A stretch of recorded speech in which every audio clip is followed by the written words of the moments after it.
E aí pessoal, tudo bem? Aqui é o Eric Couto, eu sou do canal Comunhão ao Cubo. Esse é o terceiro episódio da série A Sã Doutrina. Nós estamos aprofundando em algumas palavras de Jesus que são troncais, ou seja, elas são repetidas em outros momentos.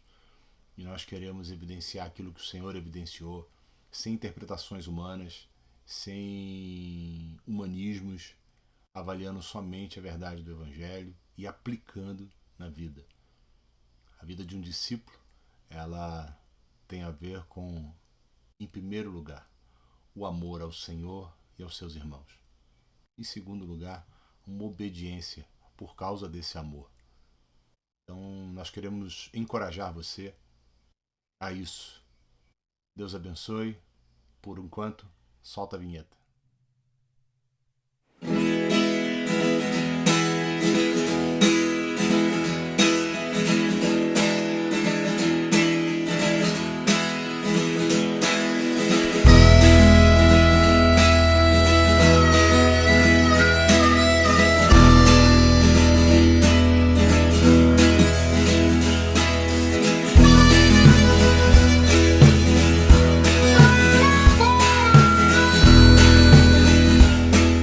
A segunda temporada da Sã Doutrina, ela tem a ver com um aprofundamento em Lucas 16, 17 e 18. E nós queremos que entender os textos por completo traz muita sanidade no entendimento e leveza no aprofundamento das Escrituras. Então eu quero encorajar você a entrar nessa jornada maravilhosa aí com a gente. Vou começar lendo o texto de Lucas 17. Disse Jesus a seus discípulos: é inevitável que venha escândalos ou tropeços, mas ai do homem pelo qual eles vêm. Melhor fora que se lhe pendurasse o pescoço uma pedra de moinho e fosse atirado no mar do que fazer tropeçar a um destes pequeninos. Acautelai-vos. Se teu irmão pecar contra ti, repreende-o. Se ele se arrepender, perdoa-lhe. Se por 7 vezes no dia pecar contra ti, e 7 vezes vier ter contigo dizendo, estou arrependido, perdoa-lhe.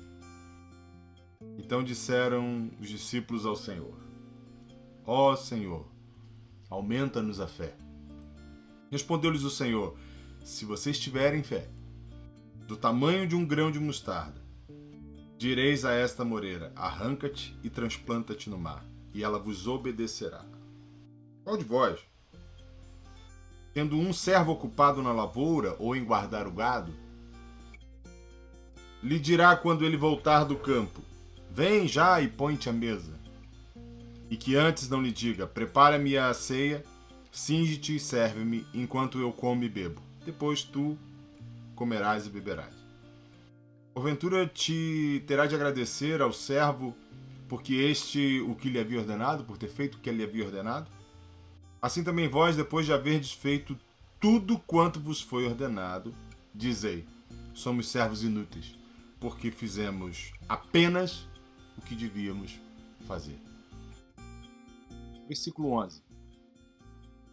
De caminho para Jerusalém, passou Jesus pelo meio de Samaria e da Galiléia. Ao entrar numa aldeia, saíram-lhe ao encontro 10 leprosos, que ficaram de longe e lhe gritaram, Jesus, mestre, compadece de nós. Ao vê-los, disse-lhe Jesus, ide e mostrai-vos ao sacerdote. Aconteceu que, indo eles, foram purificados. Um dos 10, vendo que fora curado, voltou dando glória a Deus em alta voz, e prostrou-se com o rosto em terra aos pés de Jesus, agradecendo-lhe. E este era samaritano. Então Jesus lhe perguntou, não eram 10 os que foram curados? Onde estão os 9? Então Jesus... Não houve porventura quem voltasse para dar glória a Deus, senão este estrangeiro? Disse-lhe, levanta-te e vai, a tua fé te salvou. Interrogado pelos fariseus sobre quando viria o reino de Deus, Jesus lhes respondeu, não vem o reino de Deus com visível aparência, Nem dirão ei-lo aqui ou lá está, porque o reino de Deus está dentro de vós. A seguir dirigiu-se aos discípulos: virá o tempo em que desejareis ver um dos dias do Filho do Homem e não o vereis. E vos dirão ei-lo aqui ou lá está, não vades, nem o sigais.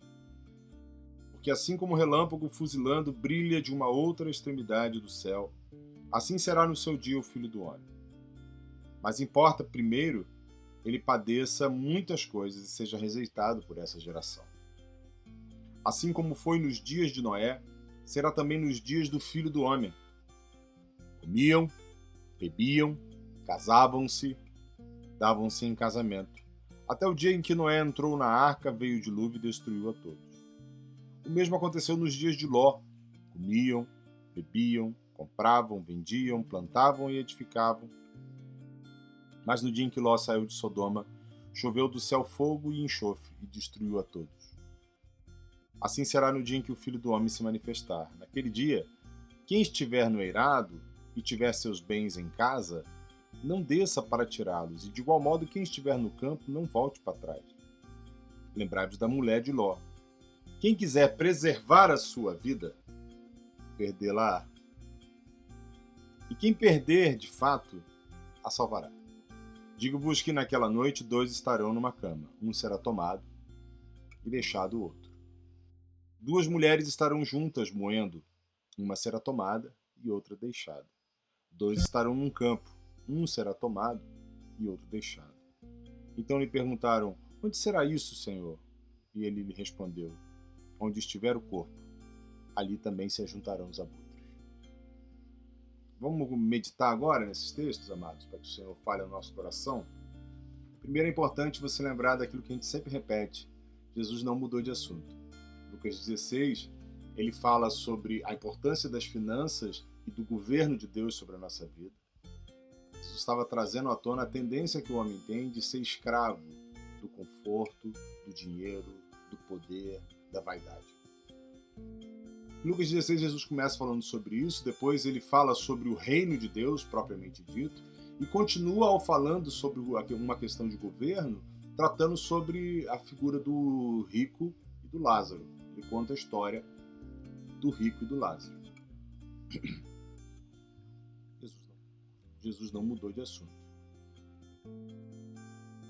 Então, quando inicia o capítulo 17, ele continua falando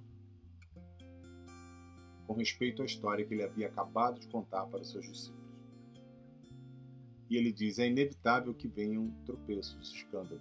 Ora, Jesus estava falando de manter uma vida abastada, de manter uma vida confortável, uma vida que manutenciona o meu prazer e a minha sanidade, ainda que em detrimento de outros. Jesus agora fala sobre que é inevitável que hajam tropeços, escândalos. A que tipo de escândalo ele está se referindo? O contexto já nos diz. No entanto, ele alerta: mas ai do homem pelo qual vem esse escândalo. Melhor fora que se lhe pendurasse ao pescoço uma pedra de moinho e fosse atirado no mar, do que fazer tropeçar um desses pequeninos. Agora o Senhor continua numa questão de governo, mas ele foca na relação que nós temos uns com os outros. Acautelai-vos, cuidado, prestem atenção, estejam atentos. Se teu irmão pecar contra ti, repreende-o. Se ele lhe arrepender, perdoa. Manos, eu não consigo desassociar esses dois assuntos. Se Jesus vinha falando de uma vida em que eu sou ameaçado por estar buscando meu conforto, minha riqueza, meu dinheiro, Jesus continua nos alertando sobre isso. Ele nos manda ter cuidado com esse tipo de coisa. E ele nos ensina uma estratégia para vencermos, para estarmos protegidos desse tipo de coisa. Se teu irmão pecar contra ti, repreende-o. Se ele se arrepender, perdoa-lhe. Se por 7 vezes no dia pecar contra ti, e 7 vezes vier ter contigo dizendo: estou arrependido, perdoa-lhe.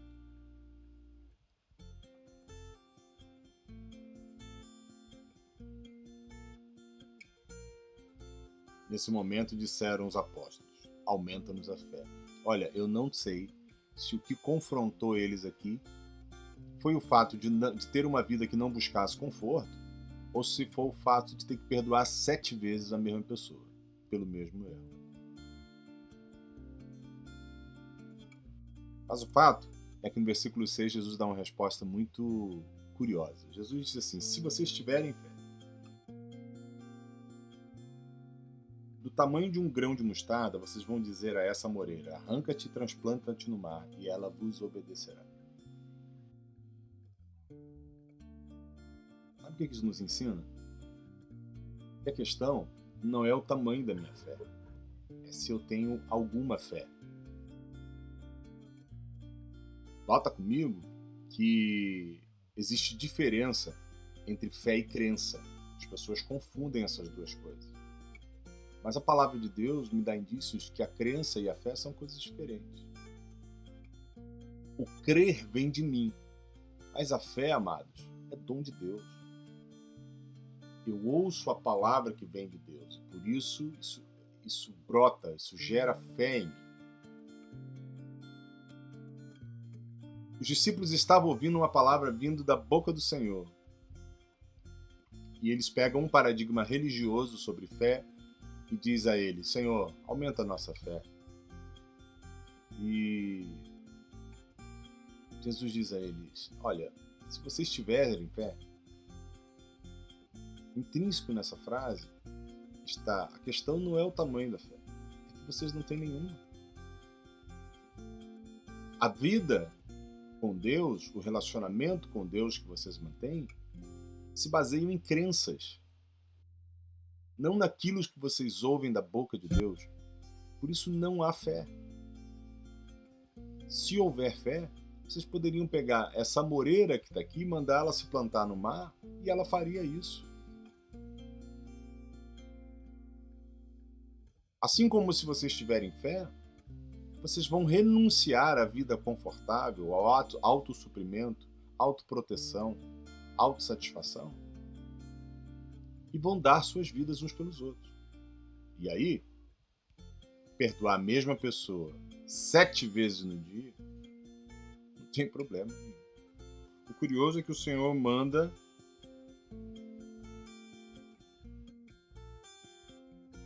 que você perdoe caso a pessoa esteja arrependida. Se ela disser: estou arrependido, perdoe.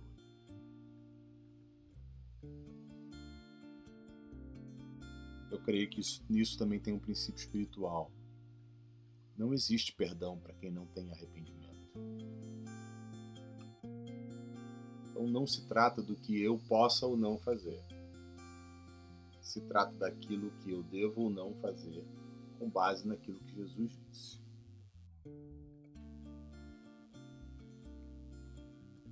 E ainda falando sobre esse desafiador modo de vida, que é o reino de Deus, Jesus continua: qual de vós, que tendo um servo ocupado na lavoura ou em guardar o gado, lhe dirá quando ele voltar do campo: vem já, senta-te comigo à mesa?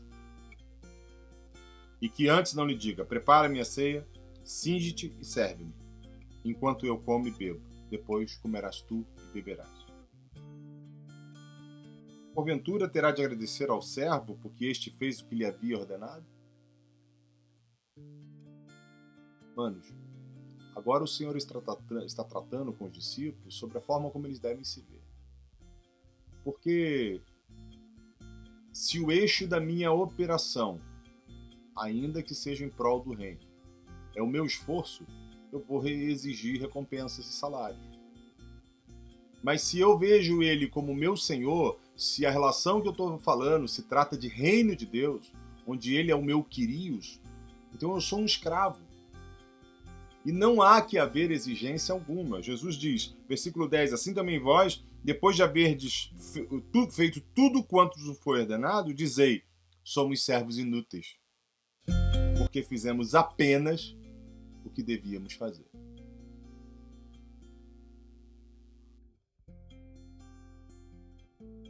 Acaba essa conversa e Jesus, indo para Jerusalém, passou pelo meio de Samaria e da Galileia, o que normalmente um judeu não fazia, né, por conta da animosidade que havia entre judeus e samaritanos.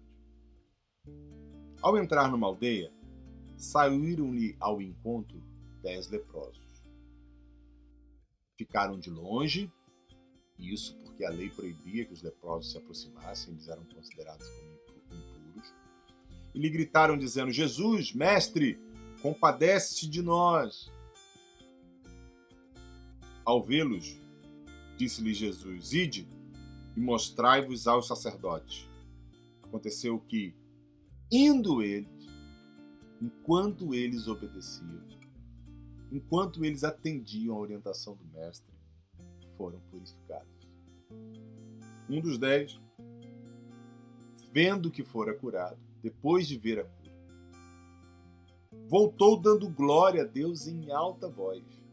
Imagina a alegria, a exultação desse homem que estava separado, marginalizado pela sua doença. Agora é restaurado por uma palavra do Senhor. Ele volta dando glória a Deus em alta voz. Prostrou-se com o rosto em terra aos pés de Jesus, agradecendo-lhe. E este era um samaritano. Curioso, e eu fico meditando, mano, é que quando a lepra pegava, não tinha mais animosidade entre judeu e samaritano. Eles eram a comunidade dos que estavam esquecidos, deixados para morrer. As diferenças, os sentimentos que eu sou melhor, que minha doutrina é mais pura, se separava diante de uma lepra, acabava. E agora aquele grupinho de leprosos viviam em prol de pelo menos a sobrevivência. Mas naquele dia, eles encontraram a vida abundante. E de longe a vida abundante direcionou eles. Eu creio que Deus queira falar com alguns de vocês essa tarde sobre esse assunto. Talvez você olhe para dentro de si e se veja leproso, com práticas de pecado, com práticas de... Talvez não devessem permear a vida de alguém que é discípulo, ou de alguém que quer seguir Jesus. Mas hoje a vida abundante está acessível a você, e o Senhor pode te purificar da sua lepra. Então Jesus lhe perguntou ao homem, o samaritano ali que tinha voltado para agradecer: não eram 10 os que foram curados? Onde estão os 9? Não houve porventura quem voltasse para dar glória a Deus, senão esse estrangeiro? Disse-lhe: levanta-te e vai, a tua fé te salvou. Mano, apesar de Jesus ter parado a conversa, esse ensino também revela sobre o governo de Deus. E mais adiante, no texto agora, que começa, Jesus explica esse detalhamento. Jesus então foi interrogado pelos fariseus sobre quando viria o reino de Deus. Notem a visão que os fariseus tinham sobre o que era o reino de Deus. Eles se referiam ao reino de Deus como um status político e social, econômico, que tinha a ver com o poderio de homens. Mas Jesus lhes respondeu: o reino de Deus não vem com visível aparência ou de uma forma que se pode ver. Nem dirão: ei-lo aqui, ou lá está. Porque o reino de Deus, o governo de Deus, está dentro de vós. Está dentro de você. Está dentro de mim. E, manos, essa é a base que nos mostra que igreja não é o coletivo de cristãos. Ser igreja é algo que acontece em mim, porque o reino ao qual eu me submeti me colocou sobre uma rocha, Cristo. Isso me fez eclésia de Jesus. Eu não estou dizendo com isso que você tem base para não viver em comunidade com seus irmãos. Até porque esse evangelho, estar sobre a rocha Cristo, implica em você dar a vida pelos seus irmãos. Então é impossível você ser igreja, estar sobre a rocha Cristo e não viver em comunidade, dando sua vida em serviço aos seus irmãos, até que você perca ela em resgate. Quiçá de muitos, né? Depois que ele falou isso para os fariseus, trouxe essa clareza. Um outro detalhe antes de eu prosseguir. Eu, durante muito tempo, ouvi sobre a visão do reino. Vocês devem ter ouvido essa expressão. E eu fico pensando, Jesus afirma que o reino não vem de uma forma que se possa ver, ele não tem visível aparência. Ora, qual é a visão do reino, então? Será que a visão do reino se resume a uma série de normativas e características comunitárias que determinadas congregações têm? Segundo Jesus, não. Não vem de uma forma que se possa ver, porque o reino está dentro de você, dentro de mim. Eu sou um indivíduo, no pleno conceito da palavra, quando ele estabelece o governo dele sobre mim.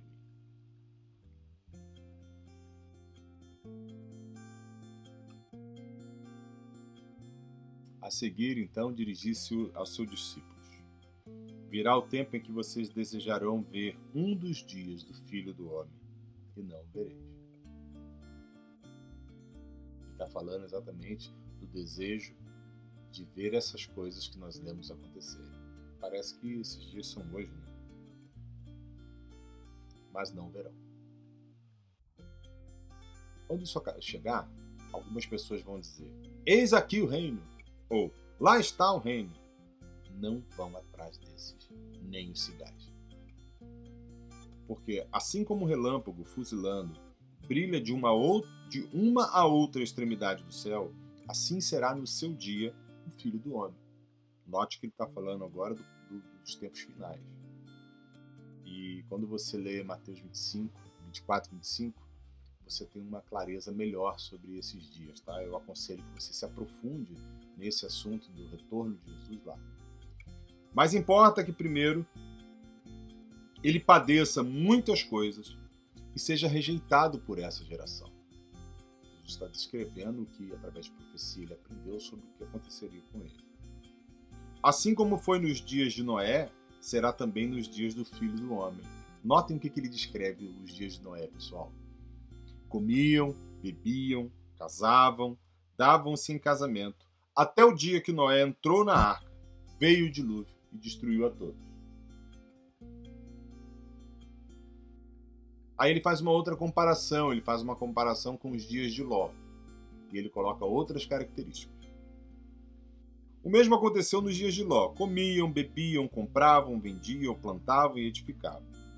Mas no dia em que Ló saiu de Sodoma, choveu do céu fogo e enxofre e destruiu a todos. Assim será no dia em que o Filho do Homem se manifestar. Naquele dia, quem estiver no eirado, em cima da casa, e tiver os seus bens em casa, não desça para tirá-los. Viu como o Senhor ainda está falando de conforto, de suprimento, de prazer, de proteção, de segurança. De igual modo, quem estiver no campo, não volte atrás. Lembrai-vos da mulher de Ló. Quem quiser preservar a sua vida, perdê-la. Mano, Jesus não mudou de assunto do capítulo 16. Ele ainda está falando sobre a busca do autossuprimento, da autossatisfação, da autoproteção. E quem a perder, de fato, a salvará. Curioso aqui é que se eu tentar, se eu quiser, se eu desejar salvar a minha vida, já é motivo para eu perdê-la. Mas só se eu perder de fato é que eu vou salvar. Eu, como fui criado num lar evangélico, cristão, e li muitos livros sobre perseguição aos cristãos, eu sempre acreditei que perder a vida se tratava de num contexto de perseguição, quando você é ameaçado e constrangido a negar Jesus, se opusesse, então era morto. Mas hoje, amados, eu creio que aqueles que não têm o hábito de abrir mão do seu conforto, da sua vida, da sua estrutura pessoal, em prol dos santos, não vai conseguir ter esse nível de resiliência e fé para perder a vida física, não negando ao Senhor Jesus. Por outro lado, se você não consegue abrir mão do seu conforto, do seu prazer e da sua satisfação para investir naqueles que o Senhor ama, você já está negando a Jesus. Digo-vos que naquela noite, 2 estarão numa cama, um será tomado e outro deixado. 2 mulheres estarão juntas moendo, uma será tomada, outra será deixada. 2 estarão no campo, um será tomado e outro deixado. Essas 3 falas me sinalizam assim: 2 estarão fazendo a mesma coisa, do mesmo jeito. A aparência exterior é a mesma, mas um tem o reino, o outro não. O outro não pertence a Deus.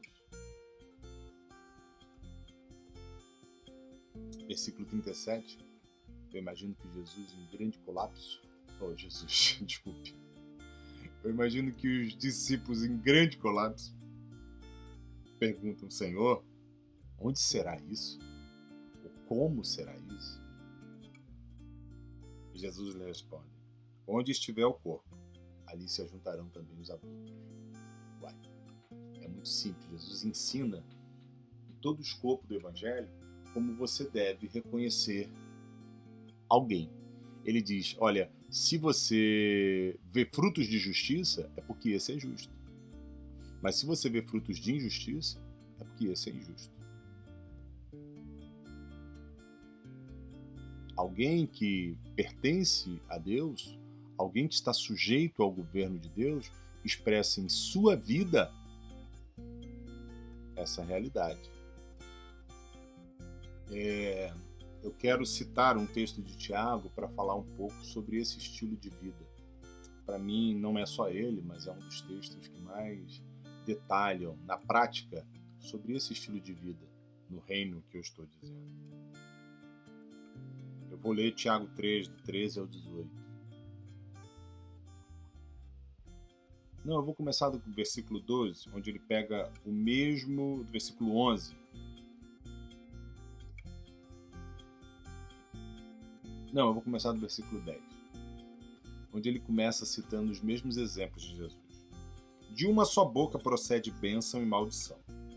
Meus irmãos, não é conveniente que essas coisas sejam assim.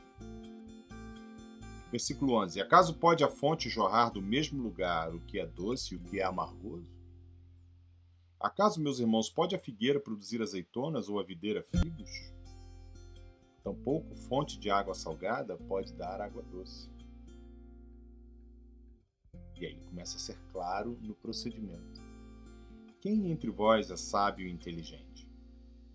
Mostre isso em mansidão de sabedoria, mediante condigno proceder as suas obras. Se, pelo contrário, tendes em vosso coração inveja amargurada, sentimento faccioso, sabe, preferir umas pessoas do que outras, nem vos glorieis disso, nem mintais contra a verdade. Mentir contra a verdade é ter esses sentimentos e ainda achar que existe água boa em você. Versículo 15. Essa não é a sabedoria que desce do alto, antes é terrena, animal e demoníaca. Pois onde há inveja e sentimento faccioso, aí há confusão e toda espécie de coisas ruins. A sabedoria, porém, lá do alto, é primeiramente pura, depois pacífica, indulgente, tratável, plena de misericórdia, de bons frutos, imparcial e sem fingimento. Ora, é em paz que se semeia o fruto da justiça, para os que promovem a paz. É desse estilo de vida que Jesus está falando e como Jesus está detalhando a vida de um discípulo. Então, não há que se falar em reino de Deus sem essa atitude gerada originalmente em meu coração, a partir do poder de Deus. O que eu quero com isso? Estimular você para que olhe dentro do seu coração, para a sua prática de vida e avalie se você tem estado alinhado com o que Deus diz que é o reino dele. Não adianta você ter uma impressão. Não adianta você não concordar. Eu não concordo com essa definição de reino. Quem define o que é o reino é Deus. É Jesus Cristo. Ele é o Senhor. Ele é o único Senhor. Então não adianta você expectar um reino. Não adianta você ter a sua visão de reino. Quero lembrar vocês que a fala do Senhor Jesus é que o reino não vem de uma forma que alguém possa ver. Quem define os critérios do reino é o rei. Quem define a forma, a expectativa, o funcionamento da vida de um servo é o seu Senhor. Eu já vi alguns cristãos modernos dizerem: olha, foi muito legal a sua palavra, porque eu sempre te via Jesus como meu Salvador, mas nunca como meu Senhor. Deixa eu te falar uma coisa. O Senhor Jesus não salva uma pessoa que ele não governe. Não existe salvação para um coração que não está sujeito ao governo de Deus. Então não se engane mais. Deixe que o Espírito Santo fale ao seu coração e te conduza para uma mudança de vida. A palavra de Deus diz que o machado está posto na raiz da árvore.